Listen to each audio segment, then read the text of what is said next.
Fala pessoal, vamos começar hoje o assunto de ligações químicas. Mas antes de a gente começar, gostaria de perguntar para vocês o que é estabilidade. Vocês acham que estabilidade seria um controle financeiro? Um equilíbrio entre a vida emocional e a vida financeira? Ou ainda um equilíbrio entre o financeiro, a vida amorosa e quem sabe até sucesso no trabalho, né? Mas por que estamos falando de tudo isso? Estamos falando disso porque vamos falar sobre a estabilidade dos átomos, certo? O que é estabilidade para um átomo? Os átomos, eles se ligam para adquirir estabilidade. Mas por que razão?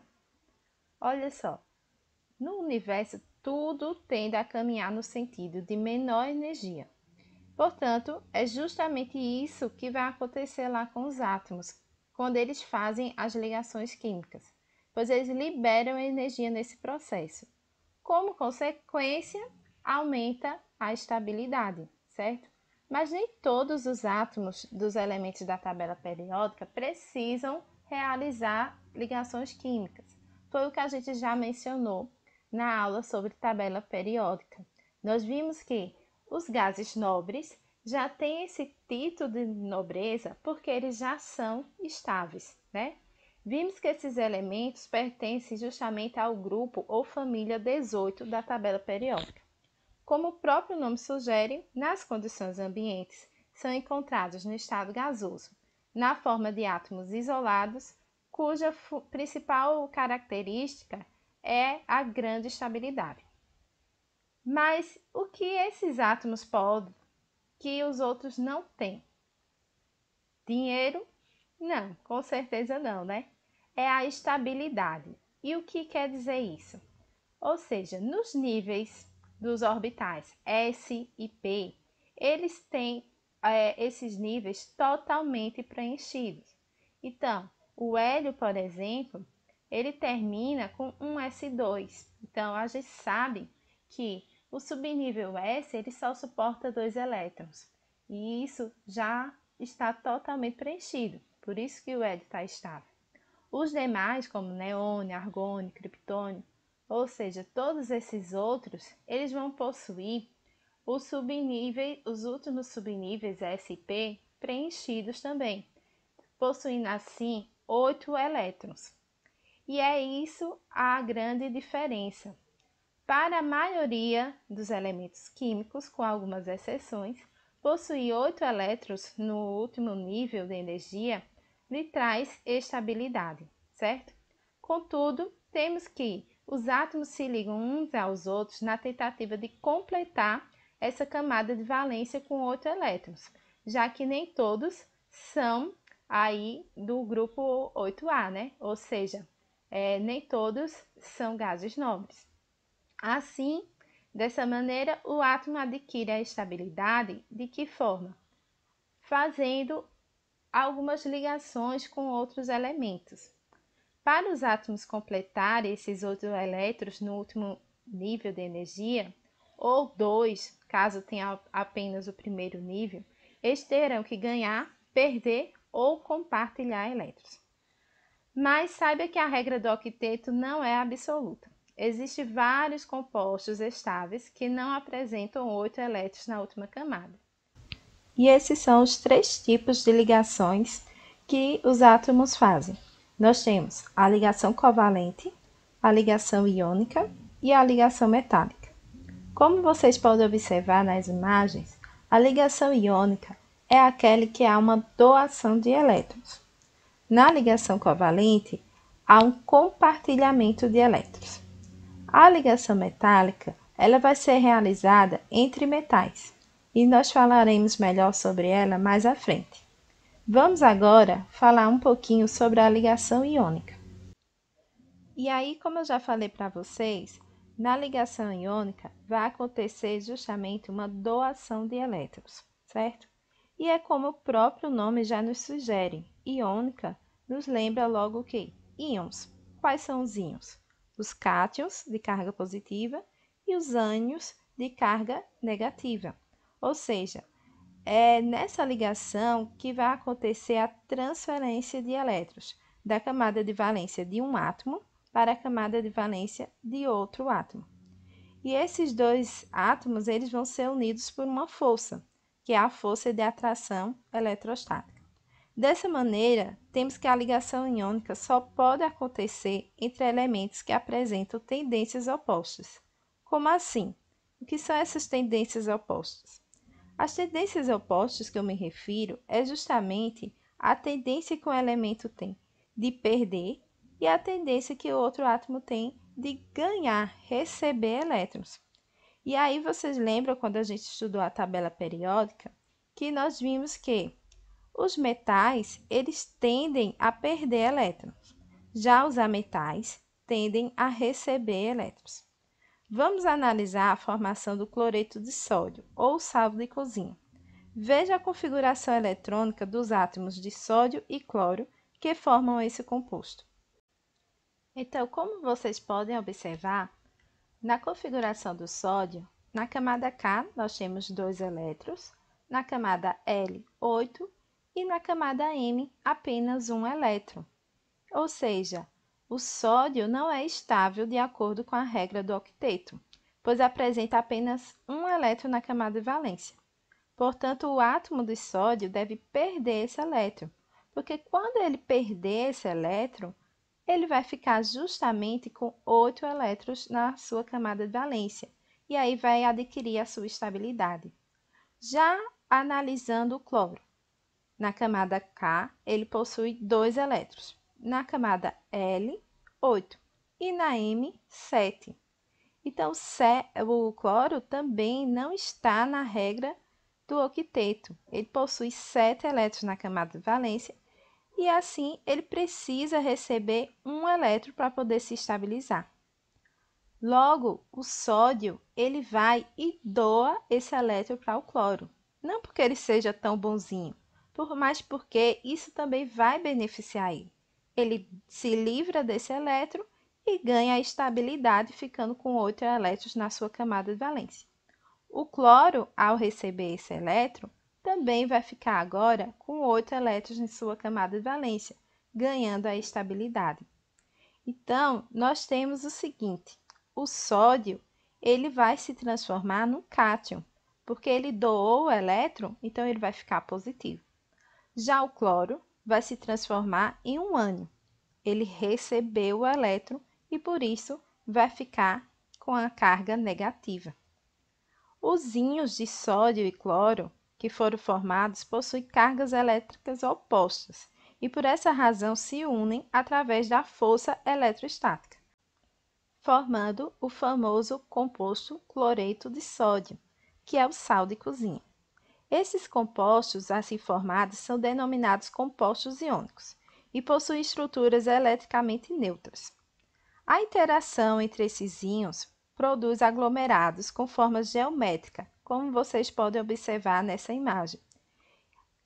Nós chamamos essas formas de retículos cristalinos. Veja que a estrutura desse sólido iônico possui vários íons positivos e negativos intercalados. E isso acontece porque o cátion sempre vai estar do lado do ânion, porque aí a força de atração vai ser bem maior do que a força aí de repulsão. Tá? Justamente essa é a intenção, aumentar a atração entre esses átomos e diminuir as forças de repulsão. Vejam um outro exemplo. Agora nós temos o magnésio e o flúor. E vejo pela representação de Lewis que o magnésio, na sua camada de valência, possui 2 elétrons. Já o flúor possui 7 elétrons. Então, o magnésio, se ele doar esses 2 elétrons, ele vai ficar com 8 elétrons na camada de valência, porque a sua camada anterior possui 8 elétrons. Já o flúor só tem 7, está precisando de 1 elétron. Então, é justamente isso que o magnésio vai fazer. Ele chega para o flúor e diz, tu está precisando de elétron? Eu tenho. Toma 1 elétron. E aí, esse flúor, quando receber esse elétron, se estabiliza. Só que o magnésio ainda vai ficar com um elétron sobrando. Então, ele vai chamar um outro flúor. Vem cá, flúor, ainda tem um elétronzinho aqui. E ele vai e doa esse segundo elétron para o segundo flúor. E agora ficamos os três felizes, né? O magnésio, por ter doado esses dois elétrons, vai se transformar num cátion e vai ficar positivo em 2, cátion 2+, ou seja, um cátion bivalente. Já o flúor, cada um desses flúor vão ficar negativos por terem recebido elétrons e vão se transformar em um ânion, certo? Então, nós temos aí um exemplo de ligação iônica formando o composto fluoreto de magnésio. Observe agora esse outro exemplo. Nós temos aí, através da representação de Lewis, que o alumínio ele possui 3 elétrons na sua camada de valência. Já o oxigênio possui 6 elétrons na camada de valência. Então, o oxigênio ele precisa receber 2 para poder se estabilizar. O alumínio vai e doa esses 2 elétrons para o primeiro oxigênio. Porém, fica sobrando um elétron. Nas ligações iônicas, nós não podemos deixar sobrar elétron, certo? Então, o que vai acontecer? Vai vir um segundo alumínio com 3 elétrons na camada de valência e um segundo oxigênio. Então, o elétron que sobrou do primeiro alumínio vai ser doado para esse segundo oxigênio e o segundo alumínio também vai doar um elétron para o segundo oxigênio. Então, agora nós temos 2 oxigênios estáveis e um alumínio também estável. Porém, esse segundo alumínio ainda possui 2 elétrons sobrando. E aí vai chegar um terceiro oxigênio. E aí esse terceiro oxigênio irá receber esses 2 elétrons que sobraram do segundo alumínio, certo? Com isso, nós temos aí a formação da seguinte fórmula de composto iônico: alumínio 2, oxigênio 3, ou seja, Al2O3, porque neste composto iônico nós utilizamos 2 alumínios e 3 oxigênios. Veja que agora complicou um pouquinho mais através dessa representação de Lewis, porque agora nós temos muitos elementos envolvidos. Então, existe uma outra forma de a gente responder isso, que é justamente através do método de cruzamento, certo? Essa regra de entrecruzar as cargas. E é sobre essa regrinha que nós vamos falar agora. Então, como podemos observar, toda ligação iônica ela vai formar um sistema eletricamente neutro, né? A quantidade de elétrons doados vai ser a mesma quantidade de elétrons recebidos. Então, a carga positiva vai ser a carga negativa. E por isso que a gente diz que ela é neutra, né? Então, olha só o exemplo aqui da regra do entrecruzar. Nós vimos que o alumínio ele tem 3 elétrons na camada de valência. Então, ele tem a tendência a doar esses 3 elétrons. Já o oxigênio, ele tem 6 elétrons na camada de valência. Então, ele precisa receber elétrons. Por isso que está aí representado. Alumínio, por ter essa tendência de doar, quem doa é um cátion, fica positivo. Então, por isso que ele foi representado alumínio 3+. O oxigênio, por precisar receber 2 elétrons, já que ele já tinha 6, então ele vira um ânion. E aí ele vira um ânion negativo aí em 2, porque ele precisa receber 2 elétrons. Se eu fizer simplesmente o cruzamento dessas cargas, eu vou obter exatamente o resultado do meu composto iônico, ou seja, a minha fórmula aí. Lembra que eu disse a vocês que a fórmula nessa ligação iônica é Al2O3? Olha só, fazendo esse cruzamento, eu tenho justamente esse resultado. Alumínio 2, oxigênio 3. Utilizei aí 2 alumínios, 3 oxigênios, sem precisar fazer aquela representação de Lewis. Então, a gente consegue chegar na fórmula, certo? Através desse método aí do cruzamento. Basta vocês cruzarem. Então, vamos recapitular. Primeira etapa é colocar lá em cima as cargas, ou seja, a quantidade de elétrons que vai ser doado e a quantidade de elétrons que vai ser recebido. Foi o que eu fiz aí. Alumínio vai doar 3 elétrons, por isso que está 3 mais.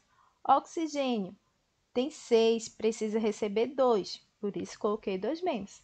E agora eu simplesmente cruzo, certo? O alumínio vai ficar ali com o índicezinho do oxigênio, alumínio 2. E o oxigênio vai ficar com o índicezinho ali do alumínio, oxigênio 3.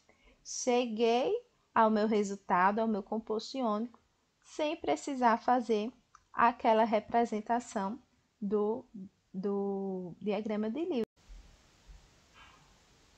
E agora que a gente já compreendeu como funciona as ligações iônicas, vamos falar um pouquinho sobre as propriedades desses compostos iônicos, certo?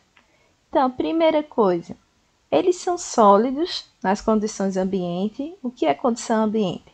É justamente a temperatura ambiente, uma média aí de 25 graus Celsius, certo? Apresentam alto ponto de fusão e de ebulição.